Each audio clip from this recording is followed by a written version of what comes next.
மே 18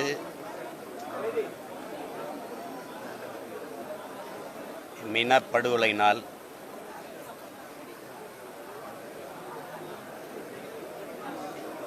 இதே நாளில் 2010 முள்ளிவாய்க்கால் முடிவல்ல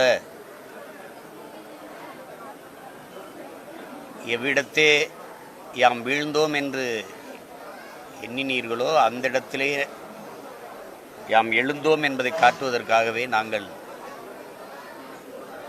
நாம் தமிழர் என்கிற கட்சியை தொடங்கினோம். ஒவ்வொரு ஆண்டும் இதே நாளில் மக்கள் நாங்கள் கூடி இந்த இனப்படுகொலை உயிர் நீத்த எம் இன உறவுகளுக்கு வணக்கம் செலுத்துகிற நாள் இது. இம்முறை அப்படி நடத்த முடியல. காரணம், அதற்கு அனுமதி தரலை. காரணம், வாக்கு எண்ணி முடிக்கிற வரை அனுமதி இல்லை மறுத்துட்டதுனால அதை நாங்கள் அப்படி வழக்கம் போல் செய்ய முடியல. அதில் அதே உணர்வு, அதே வலி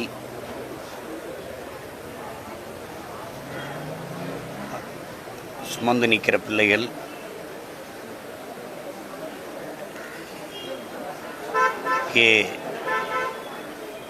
என் தம்பி முத்துக்குமாரினுடைய மூச்சுக்காற்றை சுவாசித்து நிற்கிற பிள்ளைகள் நாங்கள். அவன் என்ன கனவுக்காக தன் உயிரை ஈந்தானோ அதே நோக்கத்தை சுமந்து நிற்கிற பிள்ளைகள், நாம் தமிழர் பிள்ளைகள். இந்நாளில்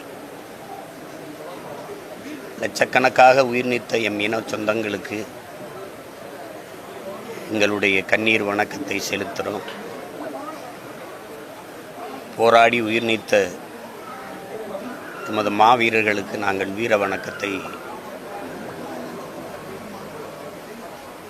செலுத்துகிறோம். வேற ஏதாவது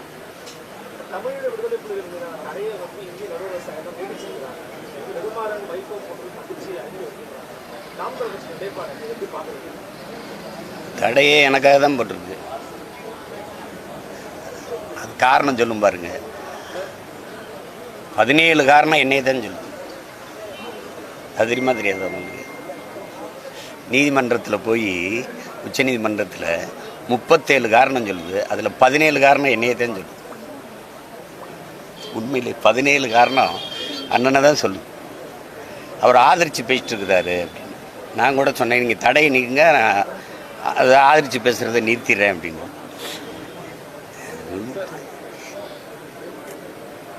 உங்களுக்கே தெரியும். இப்போ நீங்கள் வெள்ளாமை இல்லாத ஒரு காட்டுக்கு எதுக்கு வேலி? நாங்கள் எங்கேயுமே இல்லை. நாங்கள் விடுதலை புலிகள் எங்கே இருக்கோம்? எதுக்கு தடை? பேருக்கே இவ்வளோ பயந்தா இப்படி எப்படி சொல்கிறது? எப்படி சொல்கிறது சொல்லுங்கள்? விடுதலை புலிகள்ங்கிற பேருக்கே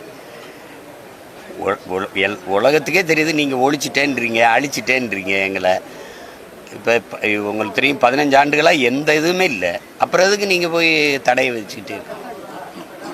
நாங்கள் வேகமாக வளர்ந்துருவோங்கிறது தான். தடையை நீக்கிட்டால் என்ன ஆகும்னு நினைக்கிறீங்க? வேகமாக வளர்ந்துருவோம். இப்போ எங்கள் தலைவர் படத்தை போட விட மாட்டீங்க, பேரை சொல்ல விட மாட்டீங்க, உடனே ஒரு யூடியூப்பில் கம்ப்ளைண்ட் பண்ணி அடிச்சு விட்டு தடை பண்ணிருவீங்க. அதானே செய்கிறீங்க. அப்போ அதுக்காக தான் இது தடையை நீட்டிச்சிட்டு போகிறது. சும்மா அது இந்தியாவில் தடை, நமக்கு இருக்கு. அதுக்கு நம்ம யார்? நாங்கள் இந்தியாவுக்குள்ளே இருக்கோமா? நாங்கள் இந்தியரா? இந்தியர் தானா? நாங்கள் இந்தியரா? சொல்லுங்கள், இந்தியரா? நாங்கள் யார்? நாங்களா? 850 பேர் செத்து விழுந்தோம் கடலுக்குள்ளே. எங்களை என்னைக்காவது இந்திய மீனவன் செத்தான்னு சொன்னீங்களா? காவிரியில் தண்ணி வாங்கி தர துப்பு இல்லை. என்னை வந்து பேசிட்டு இருக்கிற நீ இந்தியன்னு போயிட்டு நகைச்சுவை பண்ணிட்டு இருக்க. ஆவேசமா பேசுறத நிறுத்திக்கணும்னு சொல்லிட்டு கருணா கட்சியில் இருக்கக்கூடிய மாநில துணை அந்த ஜெபஸ் சரவணன் இல்லை, அவர் யாருன்னு கருணா கட்சி இலங்கையிலிருந்து வந்திருந்தாரு. கருணா கட்சியுடைய மாநில துணை தேசிய எங்கள் ஐயாட்ட கேட்போம். ஐயா, அப்படி ஒருவர் இருக்கிறதா நான் இன்றைக்கு தான் கேள்விப்படுறேன். இப்போ பேரையே நான் இப்போ கேள்விப்படுறேன். பத்தியில இது யாருன்னு தெரியுதுல்ல? இது யாருன்னு தெரியுதா? இலங்கையின் முன்னாள் நாடாளுமன்ற உறுப்பினர் சிவாஜிலிங்கம். இலங்கையை சேர்ந்தவரோ இல்லையோண்டு அவர் தன்னை கடை வச்சுட்ட காட்டிட்டு மாதிரி இது இலங்கையை சேர்ந்தவர்ன்றா போல அவருக்கு என்ன பிரச்சனை? இல்லை இல்லை, இதில் 31 லட்சம் பேர் எனக்கு ஓட்டு போட்டிருக்காங்களா? அவங்களுக்கு தெரியாதானே தவறாக கொண்டு போகிறேன்னா சரியாக கொண்டு போகிறேன்னான்ட்டு. நீ கருணாவே இன்றைக்கு மக்கள் அங்கே கணக்கெடுக்க இல்லை. ஒரு அவற்ற கட்சியில் இருக்கக்கூடிய இவரவர் அப்படி பேரே உண்மையில நான் இப்போ இன்றைக்கு தான் நீங்கள் சொன்னது இப்படி ஒரு பேர் வழியை பற்றி கேள்விப்படுறேன். திராவிட அவங்க ஆட்சியில் அதை நிறுவ பார்ப்பாங்க. உங்களுக்கு புரியும்னு நினைக்கிறேன். நீங்கள்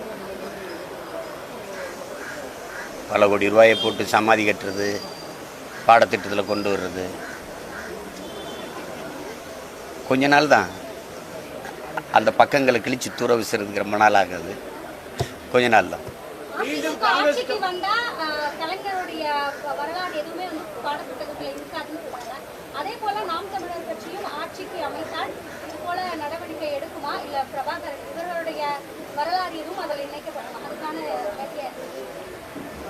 நாங்கள் வந்தால் எங்கள் இன வரலாறு தான் இருக்கும். திராவிடர்கள் வந்தால் அவங்க இன வரலாறு இருக்குது. அதுக்காவது அண்ணன் ஜெயிக்கணும்னு வேண்டிக்க. மீண்டும் மத்தியில காங்கிரஸ் கவர்மெண்ட் வந்தா ராமர் கோவில் இடிக்கப்படும் சொல்லி இந்திய பிரதமர்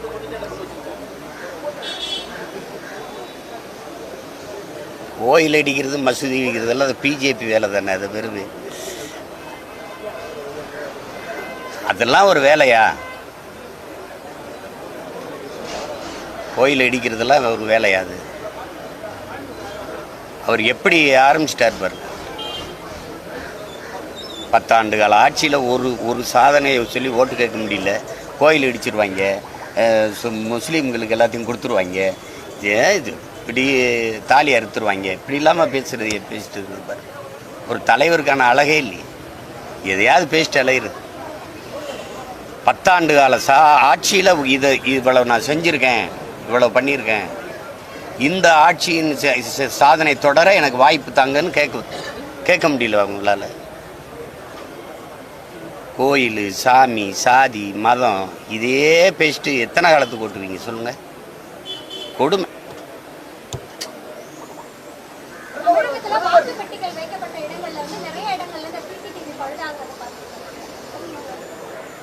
பழுதாகும் தானே தங்கச்சி,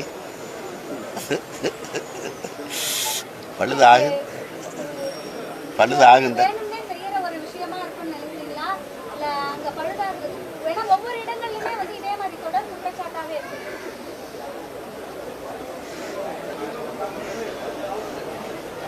இது பல முறை நம்மள சொல்லிட்டாங்க. இது வந்து நீங்களே பார்க்குறீங்க, ஒரு தேர்தல் ஆணையம் எந்த அளவுக்கு இயங்குதுங்கிறது நீங்கள் பார்க்குறீங்க. லாரியில் இருந்து வாக்கு எந்திரத்தை தூக்கிட்டு ஓடுறது, ஹோட்டலில் தலைக்கு வச்சு படுக்கிறது, ஆட்டோவில் எடுத்துக்கிட்டு போகிறது, இதில் சிசிடிவி பழுதாகிறதுலாம் எங்கேயாவது ஒரு இடத்துல பழுதானா பரவாயில்ல, எல்லா இடத்துலையும் பழுதாகுதுன்னா யோசிக்க வேண்டிய விஷயம் தானே.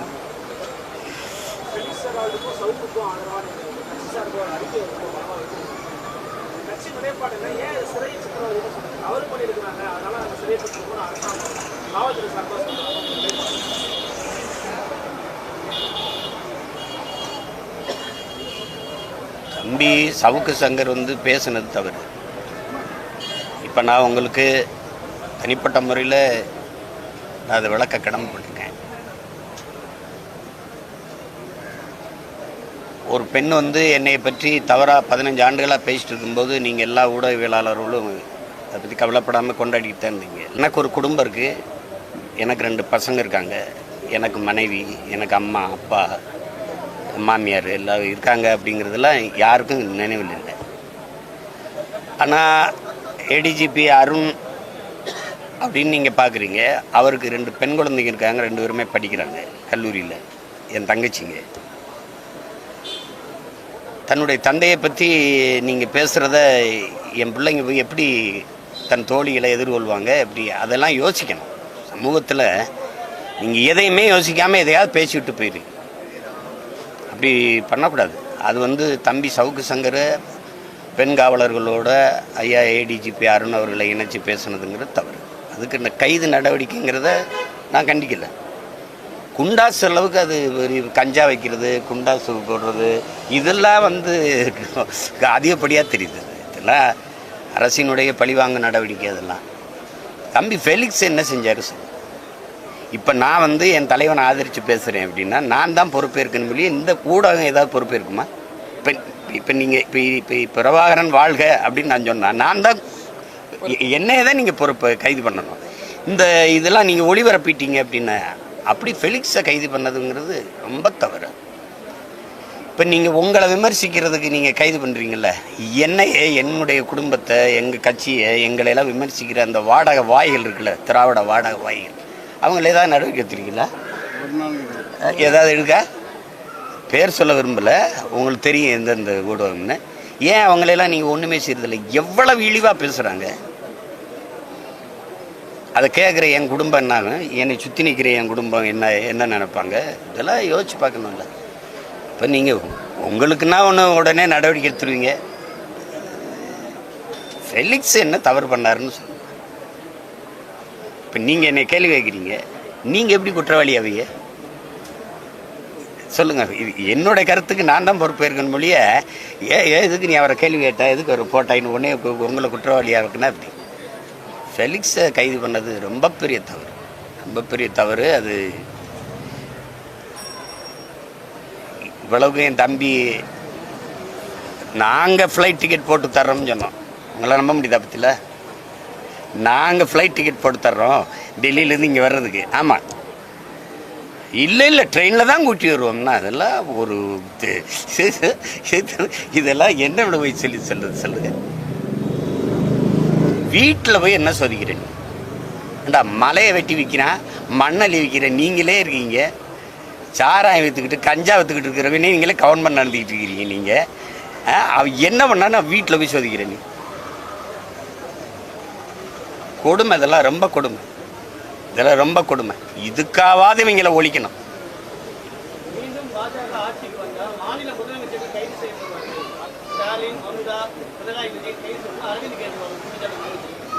கட்டாயம் நடக்கும், உறுதியாக நடக்கும்.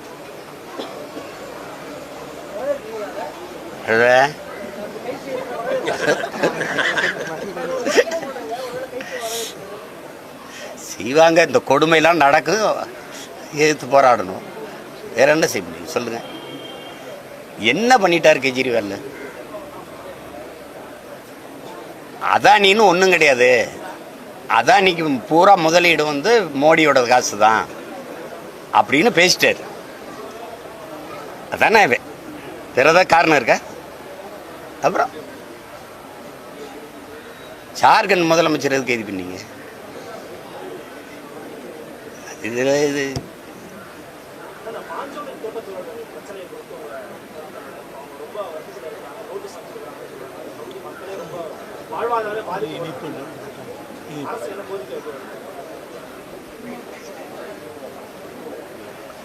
நான் கோரிக்கை வச்சா அந்த அரசு ஏற்றுமா?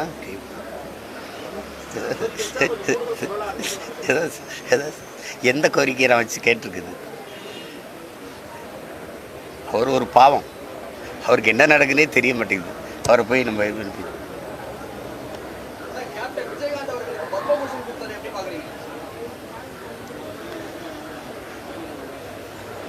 அதை நான் வரவேற்கிறேன். அவருக்கு ஒரு உரிய நபருக்கு உரிய மதிப்பு கொடுக்கப்பட்டதா அன்னி பிரேமலதா சொன்னது தான் நான் சொல்லணுங்க. அவர் இருக்கும்போது கொடுத்துருக்கணும், இருக்கும்போது கொடுத்து பாராட்டியிருக்கணும் அவருக்கு. அவர் இல்லை, இப்போ அது பயன் இல்லை. அது அவங்களே சொல்கிறாங்க பாருங்க.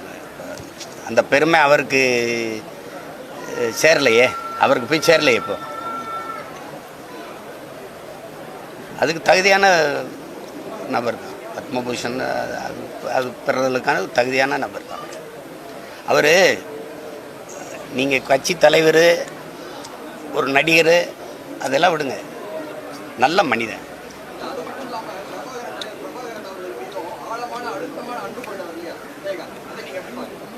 அதை அப்படி தான் பார்க்குறேன். அதனால தான் பெரியவனுக்கு வந்து விஜய் பிரபாகரன் பேர் வச்சார்.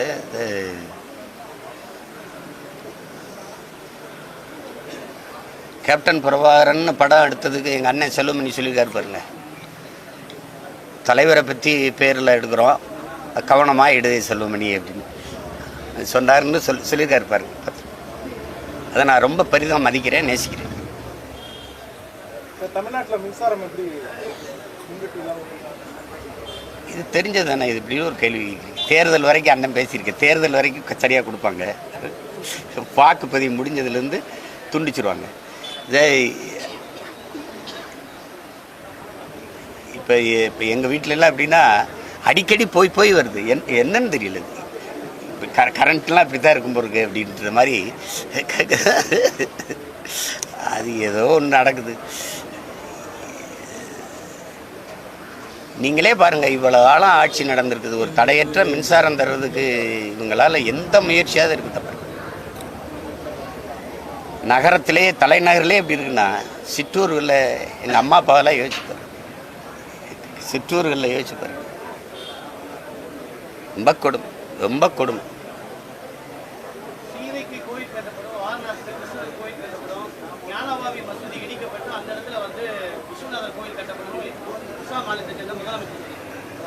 வேற என்ன அவங்களுக்கு தெரியும்னு நினைக்கிறீங்க?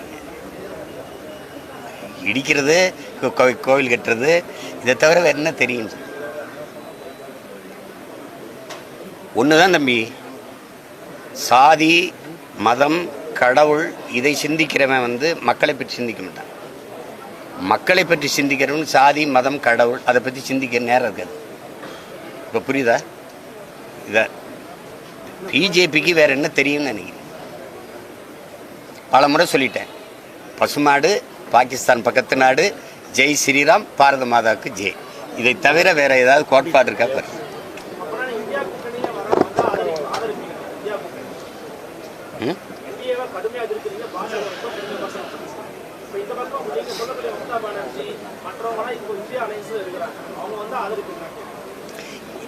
எனக்கு என்ன நடக்க போகுது சார்? எனக்கு என்ன நடக்க போகுது? என் மொழி மீட்சிக்கு வருமா? கச்சத்தீவை மீட்குமா? என் மீனவர் பாதுகாப்புக்கு வருமா?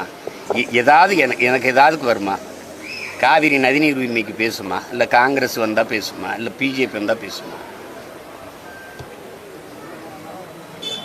அதை பற்றி பேசுறதுக்கு நேர விரையும் தெண்டம்.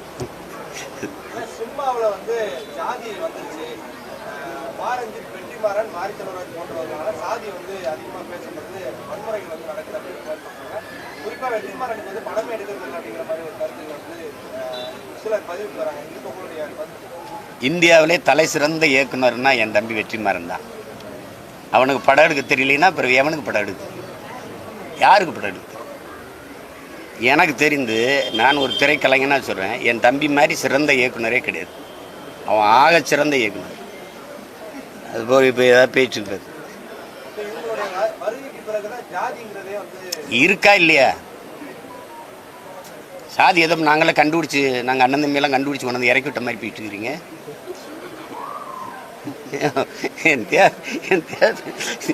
இருக்கா இல்லையா? அதான் பேச்சு. இப்போ இருக்கா இல்லையா? மேல் பாதியெல்லாம் போகலையா நீங்கள்? எதையாவது பேச்சு விடுது.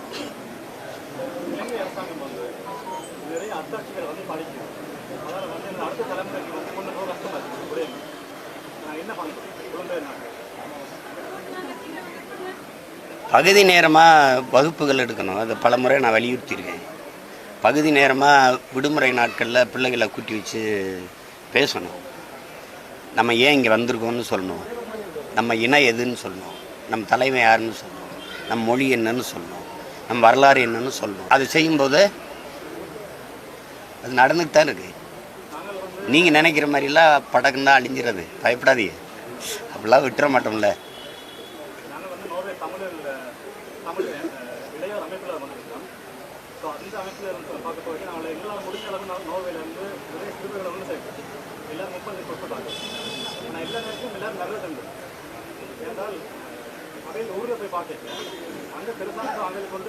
இல்லை, அது அப்படி தான் இருக்கும். அதுக்கு சோர்ந்துடக்கூடாது. தற்சோர்வு அடைஞ்சு வரல அப்படின்னு விரக்தி அடைஞ்சு விட்டுட்டு போயிடக்கூடாது. தொடர்ச்சியாக செஞ்சுட்டு இருக்கணும். வருவாங்க. நான் ஒருத்தன் வந்தேன், எத்தனை லட்சம் விதைகளை தூவியிருக்கேன்னு பார்த்தீங்களா? அதெல்லாம் முளைக்குதுல்ல, அது மாதிரி வரும். நம்பிக்கையோடு இருக்கும். மத்திய அரசு சிஏ சட்டத்தை 300 பேருக்கு நடைமுறைப்படுத்தி ஏற்கனவே வந்து ஈழத்தமிழருக்கு வழங்கணும் கோரிக்கை வைக்கிறோம். மத்திய அரசுக்கு நீங்கள் என்ன கோரிக்கை வைக்கிறீங்க? இப்போ இந்த அரசு எங்களை இந்துவாக பார்க்குதா? இதுதான் கேள்வி. இப்போ இருக்குது. இப்போ நீங்கள் அங்கேருந்து வர சீக்கியர் கொடுப்பீங்க, இந்துக்கு கொடுப்பீங்க, பௌத்தனுக்கு கொடுப்பீங்க, எல்லாம் கொடுக்குறேன்றீங்க குடியுரிமை. நாங்கள் 35 ஆண்டுகள் ஆயிடுச்சுது. நாங்கள் இங்கே வந்து ஒரு தலைமுறை தாண்டிட்டோம். எங்களுக்கு குடியுரிமை கொடுக்குறதுல உங்களுக்கு என்ன பிரச்சனை அப்படின்னா, நாங்கள் இந்துவா இல்லையாங்கிற கேள்வி எங்களுக்கு எழுமல. இப்போ நான் கேட்குறது, நான் கேட்குறது திரும்ப திரும்ப கேட்குறேன், நாங்கள் இந்துவா இல்லையா? எங்களுக்கு ஏன் குடியுரிமை கொடுக்கல? அது தராது.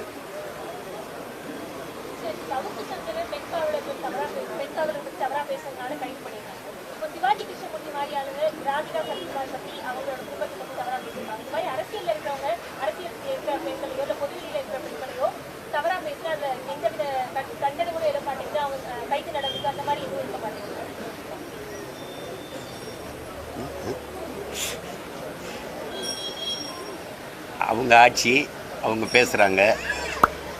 இதுக்குன்னே ஒரு கூட்டத்தை வச்சுருப்பாங்க. கேடுகட்ட அநாகரிகமான கேவலமான அரசியலை தொடங்கினது ஐயா கருணாநிதி அவர்கள் தான். உங்களுக்கு வெற்றி கொண்டான் ஐயா மாதிரி இந்த தீப்பொறி ஆறுமுகம் இந்த மாதிரி ஆட்களையெல்லாம் வச்சுக்கிட்டு கேவலமாக பேசுவோம். அதில் இப்போ இவர் வந்திருக்காரு. இப்போ நீங்கள் சொல்கிற சிவாஜி கிருஷ்ணமூர்த்தியா,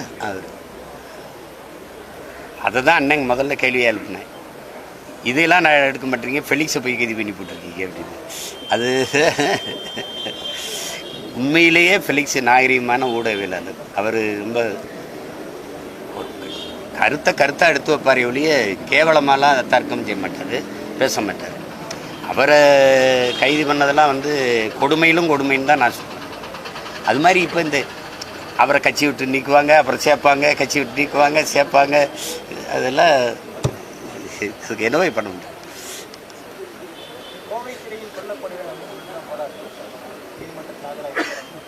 பெண் காவலர்களுடைய பாதுகாப்பு தொடர்ச்சியாக அவங்க கூட ஒரு ஆண் காவலர் யாருமே இல்லை, எல்லாரும் பெண் காவலர்கள் இருக்காங்க, எல்லாரும் வீடியோ எடுக்கிறாங்க.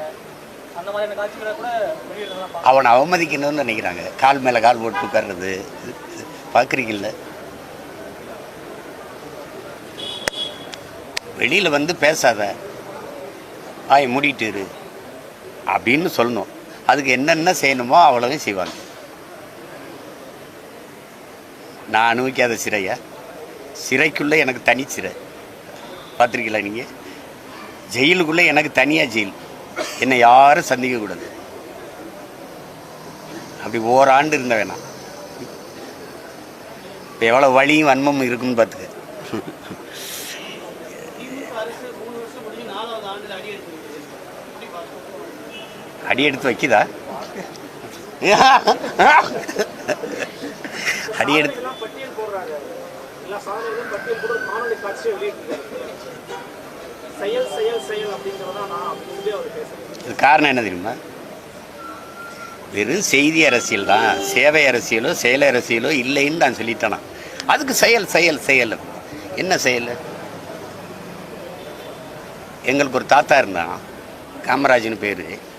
அவன்கிட்ட போயிட்டு 2 நியூஸ் ரீல் எடுத்து நம்ம சாதனையெல்லாம் விளக்கி நம்ம ஒரு படம் மாதிரி எடுத்து போடலாம் அப்படின்னு சுந்தரம்னு ஒரு டைரக்டர் கேட்குறாரு. என்ன சாதனை? பள்ளிக்கூடம் கட்டியிருக்கோம். சரி. ரோடு போட்டிருக்கோம். டேமெல்லாம் கட்டியிருக்கோம். அப்போ விவசாயம் பார்க்குறான், பிள்ளை படிக்குது, சொன்னால் நடக்குதுல்ல. இதுக்கு படம் போட்டு வர காட்டுவியா? அப்போது நீ சாதிச்சிருந்தீன்னா அதுக்கு உட்காந்து பேசிட்டு எதுக்கு இருக்க? அதே எனக்கு தெரியும்ல, நாளில் பேசணும். அந்த சாதனையை அனுபவிச்சவன் அந்த செயலை அனுபவிச்ச நாளில் பேசணும். நீங்கள் ஏன் உட்காந்து முதலமைச்சரே பேசி நீங்கள் சொல்லாதீங்க ஜம்மா, அதை நாங்கள் சொல்லுவோம். இதுக்கு பேர் தான் செய்தி அரசியல். செயல் அரசியலோ சேவை அரசியலோ இல்லைன்னு சொல்றது காரணம் இதுதான். திமுக ஆட்சி தான் காமராஜர் ஆட்சின்னு சொல்லி ஈவிகே செய்யணும். அதனால எங்க தாத்தா செத்துட்டார். இதை விடவெல்லாம் அவரை கேவலப்படுத்த முடியாது. ஏதோ ஒரு கொடுவை.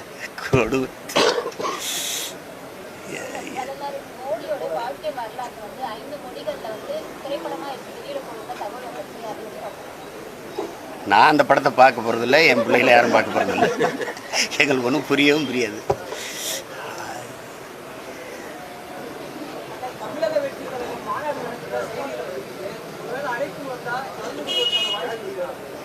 போவேன்,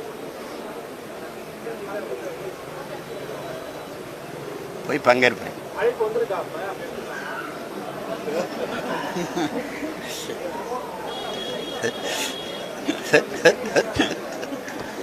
என்ன வம்பருத்துற? ஹலோ, என்னடா வம்பருத்து? இப்போ நாட்டில் பிரச்சனை அண்ணனும் தம்பி சேர்ந்துடக்கூடாதுங்கிறது தானே. அதுதானே.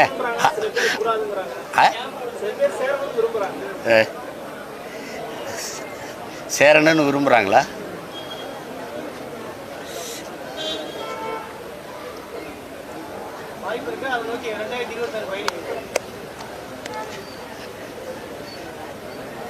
என் தம்பி சொன்னதே நான் சொல்வா, வெயிட்டிங். ஒரு தாக்கத்துக்காக நிறைய இடங்கள்ல தண்ணீர் பந்தல்லாம் திறக்கப்படுது. ஆனால் 2 நாள் கழிச்சு பார்த்தா அந்த இடத்துல தண்ணீர் பந்தல் தொடர்ச்சியாக இருக்கும்னு சொல்லி தான் முதல்ல மக்களோட தாக்கத்துக்கு நிறைய இடங்கள்ல இருக்கிறது இல்லை. முதல் நாள் மட்டுமே நிறைய இடங்கள்ல தர்பூசணி அந்த மாதிரி பழங்கள்லாம் கொடுக்குறாங்க. அடுத்த 2 நாள் கழிச்சு பார்த்தா வெறும் வாட்டர் கேன் ஒரு டம்ளர் கொடுத்தாங்க. இல்லை, அது அவங்க எப்படி பண்ணுறாங்கன்னு தெரியல. நாம் தொடர்ச்சியாக செய்கிறோம். நம்ம பிள்ளைங்க தொடர்ச்சியாக நாங்கள் பறவைகளுக்கு தண்ணி வைக்கணும், விலங்குகளுக்கு தண்ணி வைக்கணும், உணவு வைக்கணும்னு சொல்லி அதை தொடர்ச்சியாக செய்கிறோம். இது ஒரு மாண்பு. இதை போய் அரசு வேலை திட்டம் அப்படிலாம் கருதிக்கிட்டு இருக்க வேண்டியதில்லை. செய்யணும். அது செய்யணும். வேற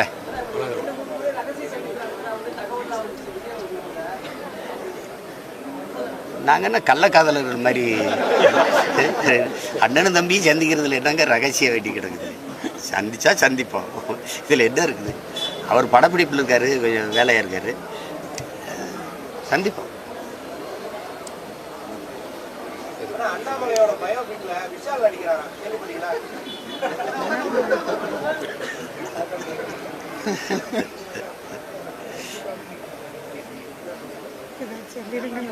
ஏதோ சொல்லிடுவா.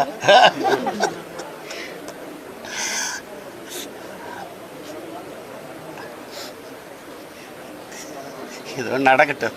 வேற ரோடு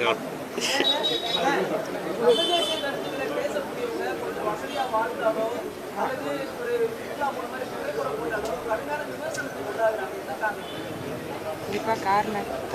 இந்த என் தங்கச்சிக்கு ஒரு காருக்கு பக்கத்தில் நின்ட்டா அவளை படாத பாடு வருத்துறாங்க. உண்மையிலேயே என் தங்கச்சி கார் வாங்கினது உங்களுக்கு என்னடா பிரச்சனை? என்ன பிரச்சனை உங்களுக்கு? தமிழ் தேசியம்னா என்னென்ன அவங்க நினச்சிருக்காங்கன்னா ஒரு சோழனா பைய, ஒரு தேஞ்ச செப்பு, ரப்பர் செருப்பு, அப்படியே ஒரு அப்படி வச்சுக்கிட்டு அப்படியே பிசைக்கிற மாதிரி இருக்கணும்னு நினைக்கிறேன். ஏண்டா வந்த நாய் கண்ட நாய் எல்லாம் கோடி கோடியாக கொள்ளையடித்து வாழும்போது சொந்த மண்ணின் பிள்ளை நாங்கள் வாழ்கிறதுல என்னடா உங்களுக்கு பிரச்சனை? நாங்கள் கார் வச்சுருக்கிறது பொறாமை இருக்கா? அதுக்காகவே கார் வைப்போம்.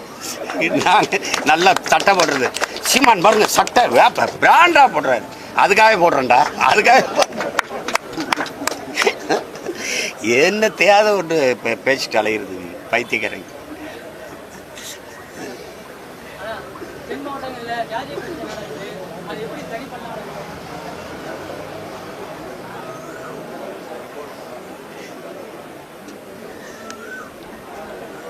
அது ஒரு கொடிய நோய், அது உங்களுக்கு புரியும் நினைக்கிறேன். புற்றுநோயை விட கொடிய நோய் வந்து இந்த சாதி மத உணர்ச்சி தான். அதை தகர்க்கிறதுக்கு பதிலாக அதையே வச்சுக்கிட்டு அரசியல் செய்ய வந்தது இருக்குல்ல, அதில் தான் பிரச்சனை. அதை தகர்க்கிறதுக்கான வேலையை தான் நாங்கள் செய்கிறோம். அந்த உணர்ச்சியிலிருந்து வெளியேறி நாங்கள் தமிழர்கள் என்று ஒன்று கூடுறது இருக்குல்ல, அதில் எல்லாம் அது செத்து விழும். கொஞ்சம் சைத்துக்கிறீங்க, கொஞ்ச நாள் சரி பண்ணிடலாம்.